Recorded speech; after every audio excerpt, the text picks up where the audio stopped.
Assalamualaikum warahmatullahi wabarakatuh. Waalaikumsalam warahmatullahi wabarakatuh. Hamdan wa syukran lillah, salatan wassalaman ala rasulillah, amma ba'd. Wa qala Allah ta'ala fi kitabihil karim, a'udhu billahi minasy syaithanir rajim, wa aqimus sholata wa atuz zakah warka'u ma'ar raki'in. Amma ba'd. Hadirin rahimani wa rahimakumullah. Allah Subhanahu wa taala berfirman, dirikanlah salat, tunaikanlah zakat, dan rukuklah bersama orang-orang yang rukuk. Ini sesungguhnya ayat yang memerintahkan kepada kita untuk menegakkan salat dan juga salat berjamaah. Salat itu begitu pentingnya karena apa? Karena salat itu menjadi penentu kebaikan amal-amal kita yang lain. Kata Nabi, awwalu ma yuhasabu bihi yaumal qiyamatis shalah. Amal yang pertama akan dihisab di hari kiamat adalah sholatnya. Apabila sholatnya baik, bagaimana? Baik semua. Ya, apabila sholatnya baik, maka baik seluruh amalannya. Idza soluhat syairu amali. Sebaliknya, apabila sholatnya buruk,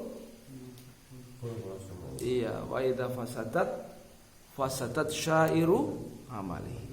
Apabila salatnya buruk, maka buruk semuanya amalannya. Jadi kalau begitu, seandainya digambarkan dalam bentuk angka, itu kira-kira bagaimana itu?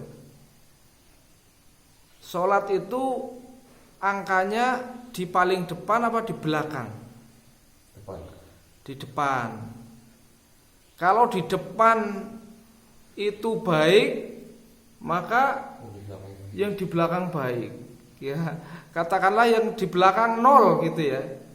0 gitu ya.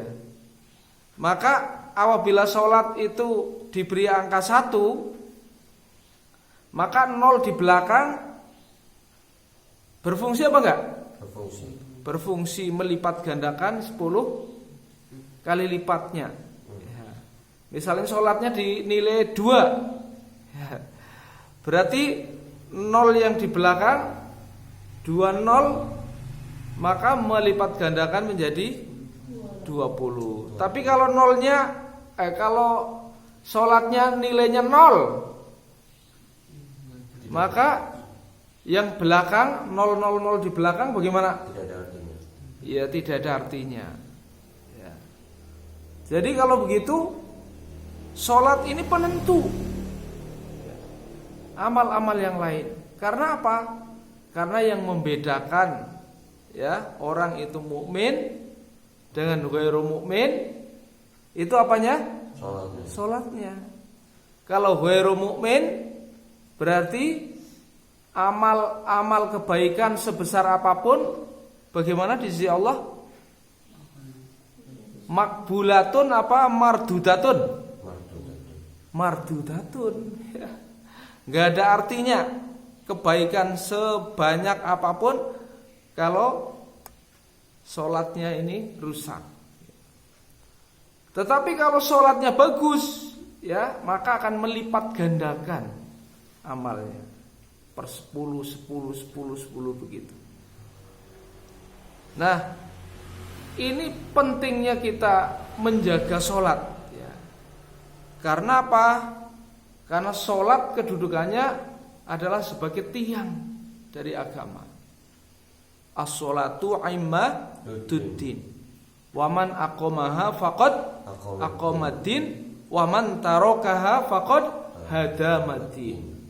Jadi kalau kita melihat dalam sebuah bangunan, ya itu tiangnya itu dicabut gitu ya, bangunan itu akan roboh, ya kan. Nah, tiang-tiang inilah yang menjadi yang menjadi tegaknya daripada bangunan. Sebagaimana sholat yang menjadi tegaknya daripada agama. Karena apa? Karena apabila sholatnya rusak, ya, kata firman Allah dalam Al-Quran bahwa inna sholata tanha anil fahsya'i wal munkar. Sesungguhnya sholat ini yang mencegah perbuatan keji dan mungkar. Jadi kalau sholatnya sudah bagus, maka akan tercermin dalam kehidupannya asar-asar yang bagus, ya. Asar sholat bukan jidatnya yang ireng, bukan. Asar sholat adalah kemampuan untuk membawa sholat dalam kehidupan di luar sholat. Kalau kita di dalam sholat itu mampu untuk mengendalikan perkataan, ya. Kalau kita berkata-kata di luar apa yang ditentukan dalam sholat, boleh apa enggak? Tidak. Ya, berarti kan kita mengendalikan kata-kata dalam sholat itu banyak bertasbih, bertahmid, membaca Quran, kan begitu. Bacaan-bacaan dalam sholat adalah sebagai bentuk zikrullah. Nah, maka sholat yang bagus, ya, itu ketika dia membawa keadaan sholat dalam kehidupan di luar sholat, dia mampu mengendalikan kata-katanya, ya, mampu mengatur pandangan, ya, gitu.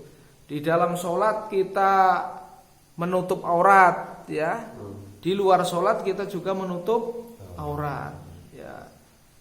Di dalam sholat ditutup dengan salam kanan kiri, ya. Kita juga perlu dalam kehidupan di luar sholat untuk senantiasa melihat kanan kiri, ya, tetangga kita bergaul dan seterusnya.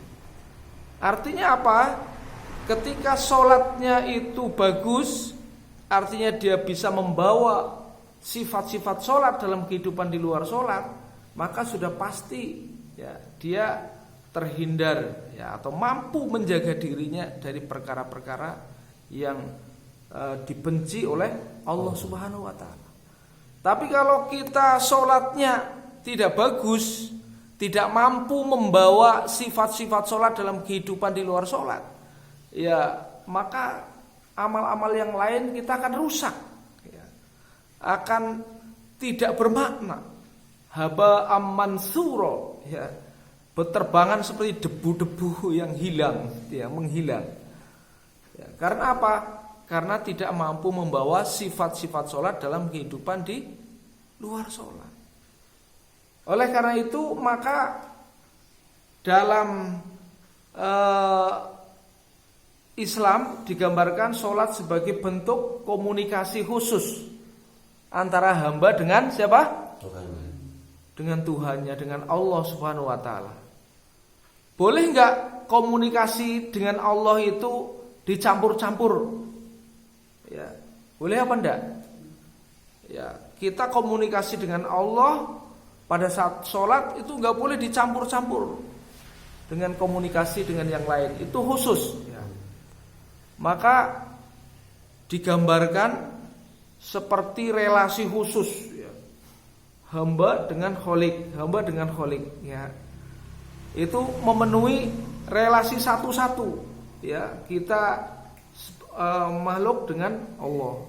Tapi dalam waktu yang bersamaan, Allah Subhanahu wa ta'ala dia mendapatkan komunikasi dari seluruh makhluknya banyak banget, ya.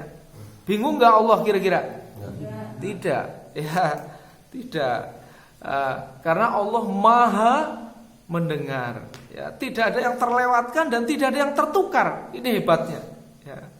Ini membentuk fungsi konstan, ya, dari hambanya kepada Allah, begitu seterusnya. Nah, hadirin rahimani wa rahimakumullah, maka saat kita berkomunikasi dengan Allah, kita penuh dengan khusyuan, penuh dengan tawadu, sehingga Allah Subhanahu wa taala akan memperhatikan daripada permintaan-permintaan kita, doa-doa kita kepada Allah Subhanahu wa taala. Ya, semoga Allah senantiasa menjaga kita agar supaya kita senantiasa memiliki kekuatan untuk menjaga sholatnya. Ya. Coba sekarang kita dapat berhubungan dengan orang yang jauh dengan menggunakan HP ya, dengan WA, kan gitu ya, dengan HP. Kalau kita nggak punya HP, rasanya gimana? WhatsAppnya diblokir kayak apa kemarin misalnya. Gitu, gimana rasanya? Aduh, gitu ya. Nah, bagaimana kalau kita itu kehilangan sholat? Ya, berarti kan kehilangan kontak dengan Allah Subhanahu wa taala, ya. Karena kalau kehilangan kontak dengan Allah Subhanahu wa taala, kayaknya kita kayak nggak ada artinya ya. Ya. Oleh karena itu kita bersyukur Allah memberikan kita sholat. Berarti kita senantiasa bebas berkomunikasi dengan Allah Subhanahu wa taala, ya. Semoga Allah menjaga kita sebagai orang yang senantiasa menjaga sholat. Amin ya robbal alamin. Terima kasih atas perhatiannya.